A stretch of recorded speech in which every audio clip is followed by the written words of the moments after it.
겸손과 기도. 천미예수님 12절로 들어갑니다. 무화과 나무를 저주하시다로 들어가 봅시다. 이 장면은 뒤의 장면하고 연결됩니다. 이 20절하고 연결돼요. 12절에서 14절까지의 내용은 이제 그렇게 해서 시간이 지나고 20절로 건너갑니다. 무화과 나무를 저주하시다. 이튿날 그들이 베타니아에서 나올 때 예수님께서는 시장하셨다. 마침 잎이 무성한 무화과 나무를 멀리서 보시고 혹시 그 나무에 무엇이 달렸을까 하여 가까이 가 보셨지만 잎사귀 밖에는 아무것도 보이지 않았다. 무화과 철이 아니었기 때문이다. 예수님께서는 그 나무를 향하여 이르셨다. 이제부터 영원히 어느 누구도 너에게서 열매를 따먹는 일이 없을 것이다. 제자들도 이 말씀을 들었다. 흔히 우리가 이 장면을 읽으면서 어떤 생각을 하냐면 예수님이 저주도 하네? 라는 충격. 왜냐하면 예수님은 착하기만 한 분이라고 생각을 했거든요. 그래서 거기에서 우리가 묵상에 빠져들어야죠. 예수님은 왜 이 무화과 나무를 저주했는가? 왜 예상치 못한 행동을 하시나? 이유는 열매를 맺지 않았기 때문에 그렇습니다. 근데 여기서 더 웃긴 건 무화과 철이 아니에요. 그래서 우리 삶에서 예수님께서 언제 수확을 하러 오실지 모른다는 이야기죠. 늘 깨어있으라는 말과 연계되는 겁니다. 예수님이 언제 우리의 삶에서 열매를 거두러 오실지 아무도 모르는 거예요. 만약에 누군가에게 묻는다면 언제쯤이면 당신이 신앙의 어떤 본질적인 헌신에 준비가 되어 있겠습니까? 예를 들어서 이제 금방 세례 받으셨으니까 아이고 인자 금방 세례 받았는데 뭐 되겠습니까? 그래도 한 신앙생활 20년쯤은 해야 안 되겠습니까? 한단 말입니다. 20년 지나면 세상에 없을지도 모르는데 그죠? 왜냐하면 늦게 받았잖아요. 그죠? 또 그러면 20년 지난 사람한테 물어봅니다. 인자 준비되셨습니까? 한 봉사 좀 해보실랍니까? 아이고 내 아직 하려면 멀었는데요. 저 위에 저 어르신들 많은데 그거 한번 해야 안 되겠습니까? 내 아직 안 됩니다. 이제 그러니까 항상 보면 내가 준비될 철이 따로 있고 하느님께서 원하시는 철이 따로 있는 거죠. 예수님께서 당신이 시장하시고 당신이 필요하실 때 열매를 찾기 시작하실 거예요. 그 순간을 놓쳐서는 안 되는 거죠. 그런데 우리는 항상 보면 준비가 안 되어 있다고 버팅기는 겁니다. 자, 그렇게 해서 우리는 항상 깨어 있어야 한다는 교훈, 그걸 1차적으로 일단 얻을 수 있죠. 두 번째입니다. 아니 예수님이 와 그 죄 없는 무화과 나무를 저주하셨을꼬 가가 먼제라꼬 너무 불쌍타 신부님 예수님 와카십니까 섭섭하구로 뭐 이런 식이에요. 왜? 무화과 나무를 지나치게 인격화하고 의인화하는 겁니다. 그렇게 해놓고는 집에 가갖고 콩나물 버적버적 씹어 먹는다 카있긴 해.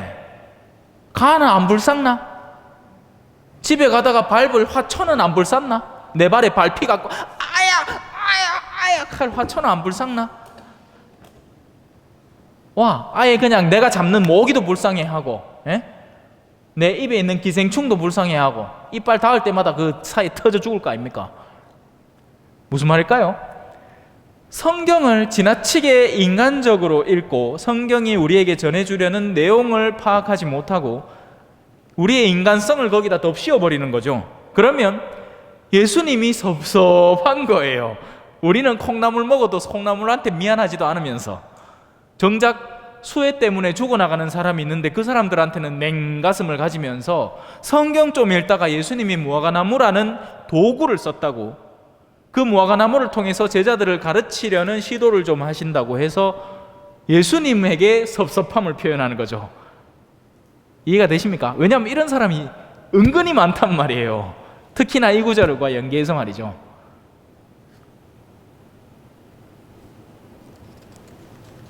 이해하셨죠?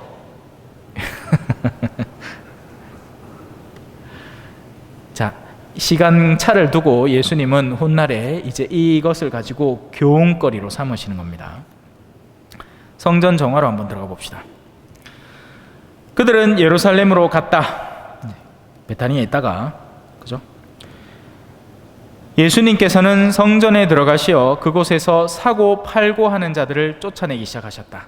상인들이 존재한다는 말입니다. 상인들은 거래를 하는 사람이죠. Give and take를 하는 사람이에요. 철두철미합니다.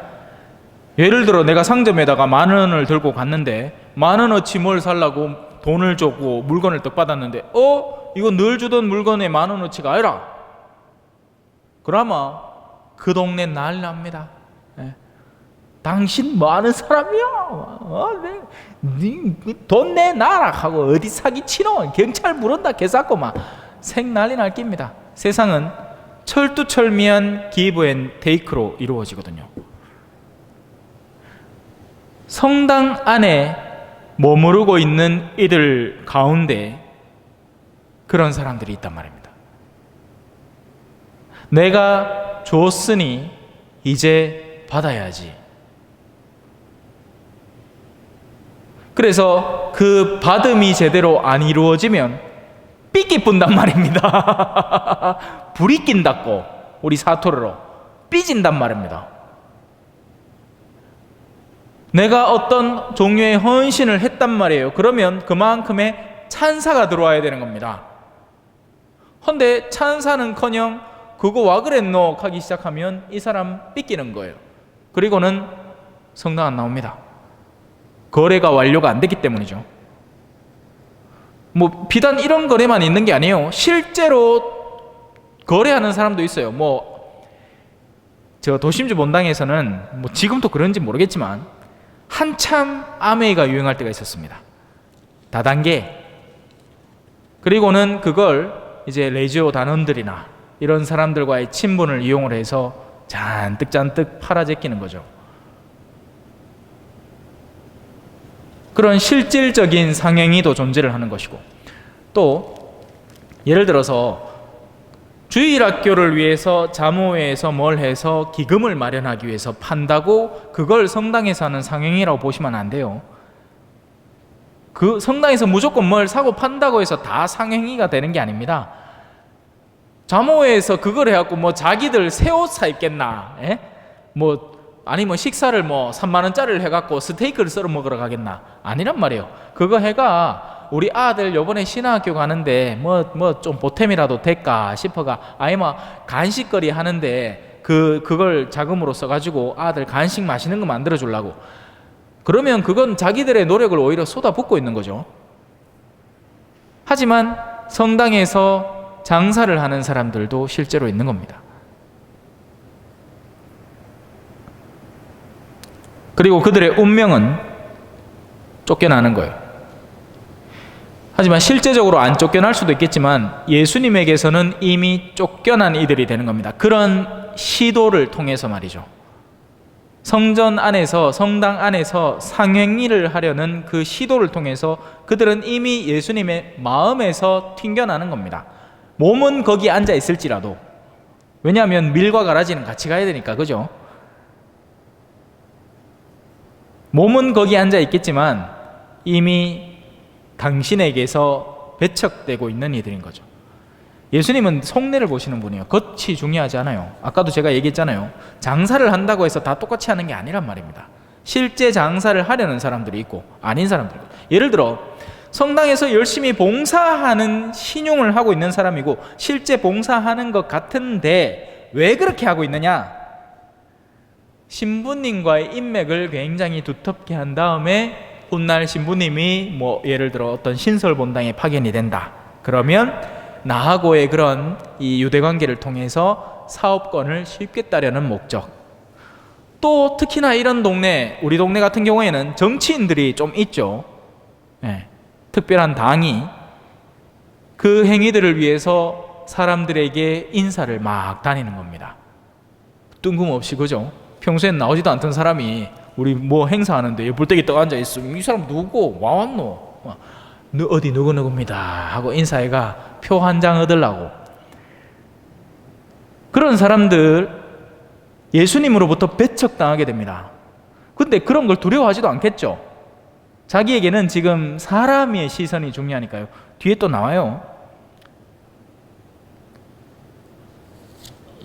보면 여기 나오잖아요. 18절 한번 보세요. 수석 사제들과 율법학자들은 이 말씀을 듣고 그분을 없앨 방법을 찾는 겁니다. 그런 자들의 특징은 말씀의 본질을 전하는 이를 죽이고 싶어 해요. 그 입을 다물게 하고 싶어 한다고요. 근데 왜 그렇게 못하느냐? 군중이 모두 그분의 가르침에 감탄하는 것을 보고 그분을 두려워하고 있는 겁니다. 그래서 이들의 구체적인 방식은 뭐였죠? 나중에는 군중을 설득하는 겁니다. 야 아들아, 너가 그렇게 신봉하고 찬사를 올리는 그 사람 실제로는 요렇대. 그러니까 너가 바라바를 풀어달라고 하고 그 사람은 십자가에 못 박으라고 외치라. 그리고 성공을 하죠. 왜냐하면 어둠의 시기이기 때문입니다. 하느님이 허락하는 어둠의 시기이기 때문에 그래요. 속지 마세요. 자, 환전상들의 탁자와 비둘기 장수들의 의자도 둘러엎으셨다. 여기에 세밀한 내용은 나오지 않는데요. 채찍을 만들어 가지고 소들하고 뭐 이런 거 이제 짐승들을 막 쫓아내십니다. 짐승들은 보통 누가 키워요? 돈 있는 사람들이 키워요. 그죠?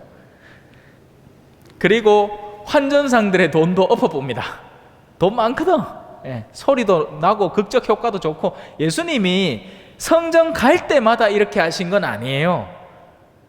지금 이 장면을 통해서 제자들의 인상에 뇌리에 강하게 박혀서 후대에 남겨지도록 나름의 어떻게 보면 설정된 연출을 하고 계신 거죠. 그렇게 해서 제자들의 뇌리에 분명히 박히는 겁니다. 뭐가요? 성전은 장사하는 곳이 아니다. 성전은 강도들의 소굴이 아니다. 성전은 기도를 위한 곳이다. 말씀의 전파를 위한 곳이다. 우리가 말씀을 배워 알고 복음을 익히고 그 복음을 실행하기 위해서 존재하는 곳이 교회지, 교회 안에서 정치를 하고 교회 안에서 네 편이니 내 편이니 갈라져 갖고 싸우고 앉았고 그런 걸 하기 위한 곳이 아니다. 뒷담화하고 험담하고 모여서 저부류 욕하고 여기는 모여서 저부류 욕하고. 그래서 예수님은 그러지 못하도록 그 인상을 강하게 남기는 겁니다.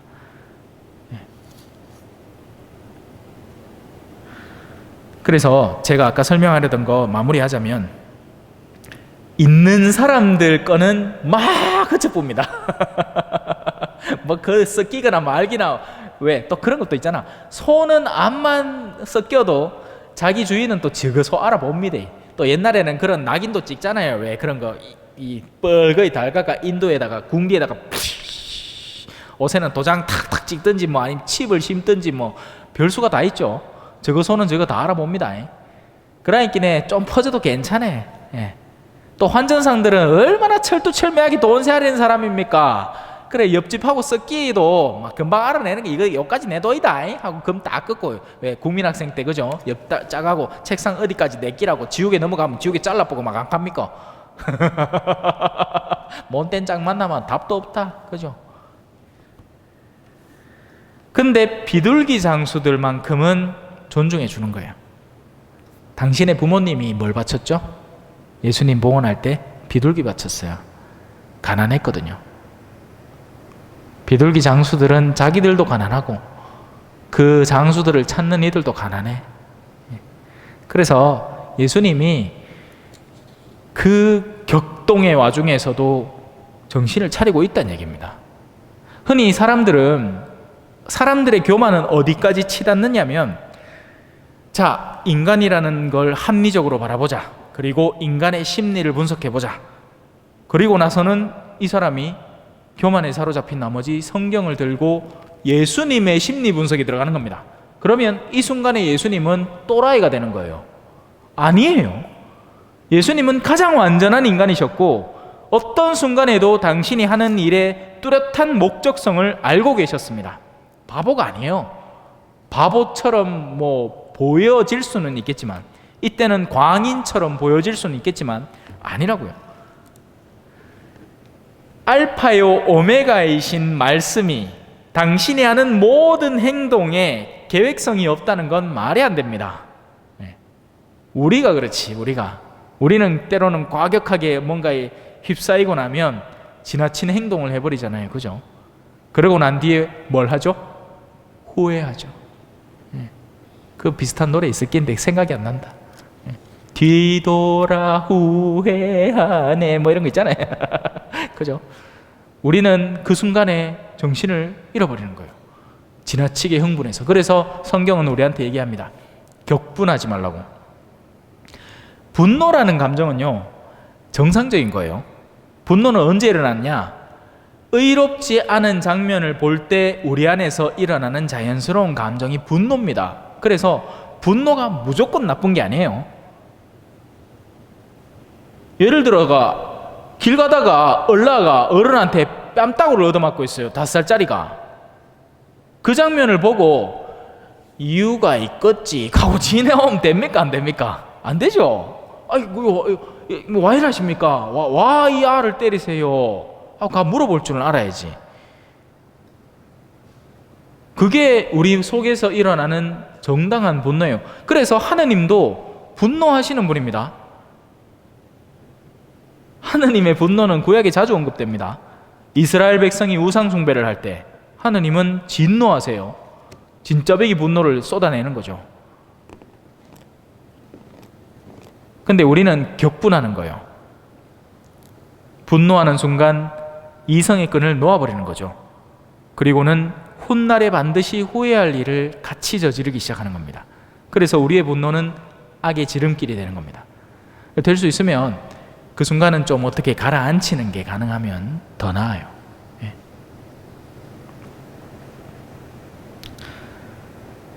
자, 또한 아무도 성전을 가로질러 물건을 나르지 못하게 하셨다. 그리고 그들을 가르치시며 이렇게 말씀하셨다. 나의 집은 모든 민족들을 위한 기도의 집이라 불릴 것이다 라고 기록되어 있지 않느냐. 그런데 너희는 이곳을 강도들의 소굴로 만들어버렸다.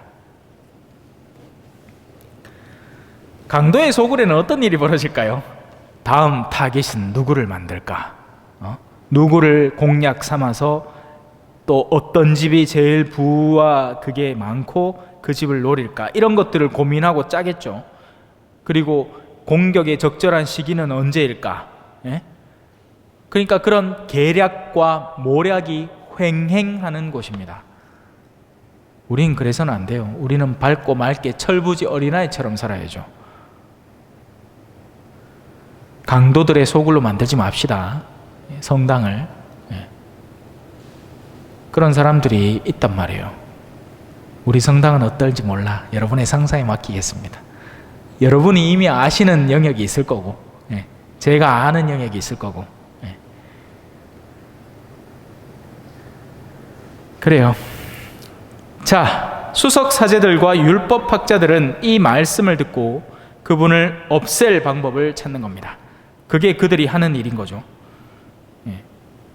자신들의 이득을 상하게 했기 때문에 예수님은 죽어야 하는 대상이 되는 겁니다. 없어져야 하는 거예요. 그런데 예수님이 그들의 이권에는 아무 상관이 없습니다. 아무 개의치 않아요. 예수님은 오직 진리를 전하고 그릇된 것을 바로잡으려는 건 목적이지, 그들이 이득이 어떻게 되든 저끼리 어떤 결탁을 맺었든 이런 거 아무 상관없는 거예요. 그래서 신앙에 올바로 살아가는 이의 운명이 바로 여기에서 우리가 비추어 읽어볼 수 있게 되는 거죠. 우리가 그냥 숨만 쉬어도 그들에게는 성가심이 되는 겁니다. 이런 상황을 겪어본 분들이라면 지금 제가 하는 말을 즉각적으로 이해를 하겠지만, 그러지 않은 분들에게는 신부님이 도대체 무슨 얘기를 하는지 난 모르겠어 이렇게 되는 겁니다. 음흉한 계략을 옆에 두고 그걸 모른 채 살다가 나중에 그들의 본질을 이해한 사람은 알게 돼요. 세상은 순진하지 않단 말이에요. 세상은 음흉함이 흘러넘치는 곳입니다. 자, 하지만 앞서도 우리가 예루살렘의 입성 장면에서도 보았듯이 예수님은 지금 슈퍼스타입니다. 그래서 그들은 군중이 두려운 거예요. 악인들이 유일하게 두려워하는 게 있다면 사람들의 시선입니다. 그래서 역으로 그걸 통해서 더 그들의 본질을 이해해 볼 수 있겠죠. 사람들로부터 인기를 영합하려는 사람은 진리와 멀어져 있을 가능성이 굉장히 높습니다. 사람들의 인기는 제가 군중을 뭐라고 했죠? 갈대라고 했죠. 그들은 잠깐 이 순간에 거기에 머물렀다가 또 잠깐 저 순간에 저리로 흔들릴 존재이기 때문에 그들의 인기를 영합하는 것 자체가 진리라는 굳건한 밑바탕을 가지지 않았다는 자기 자신의 내면을 드러내는 겁니다. 여러분들은 어디로부터 인정받고 싶고 어떤 것이 우리에게 진정한 만족감을 주는지 스스로 분별을 해보셔야 되는 거예요. 거기에서 우리가 굳건한 반석 위에 집을 짓지 않으면 요즘 왜 싱크홀 많이 나오죠? 비가 갑자기 내리 쏟으니까 안에 있는 모래들이 수르르 빨려 나가는 겁니다. 싱크홀이라는 게 이 물이 이렇게 흐르면서 밑으로 흐르면서 그 곁에 있는 집안이 약해버리면 같이 쓸고 내려가는 거예요. 그러면 위에 아스팔트라는 아니면 시멘트나 이렇게 덮여 있는데 그게 그 힘이 장력이 작동하는 동안에는 가만히 버티고 있다가 일순간에 팍 떨어지는 겁니다. 그래서 모래 위에 집 지면 안 돼요, 멍청하게. 그런데 그러고 있죠. 제가 머물던 사대리구청도 그 밑에 다 뻘이거든요, 뻘. 왜 될란가 몰라. 그 비 많이 오면 안 될 낀데. 저는 빨리 탈출했습니다. 그래서 거기서 나와서 휴양 좀 하다가 여기 왔잖아요. 이제 기후변화가 막 일어날 낀데 포항에 있잖아요. 제가 처음에 갔을 때가 2019년도였습니다. 2019년도 초에 가서 바닷가를 가봤어요. 그때만 하더라도 모래사장이 있었습니다. 포항 거기 죽도시장 근처에 있는 바다. 근데 나올 때쯤에 가보니까 내가 처음 본 바다가 이 모양이 아닌데 싶을 정도로 모래가 이만큼 깎여 있는 거예요. 뭐가 이상한 거죠. 그거다가 뭐 갖다 댑니다. 막 모래주머니를 막 만들어 갖고 막 그래야 또 관광지가 형성이 되고 사람들이 온 게. 근데 암만 그래도 안 될 기라 아마. 특히나 지금 뭐 온통 빙하들 녹고 있죠. 이제 해수면이 조금씩 올라도 그 미묘한 차이가 우리가 실제적으로 느끼는 차이로 더 빨리 보여질 것 같아요. 자, 뭐 걱정 고마하고 넘어갑시다. 찬미 예수님, 겸손과 기도.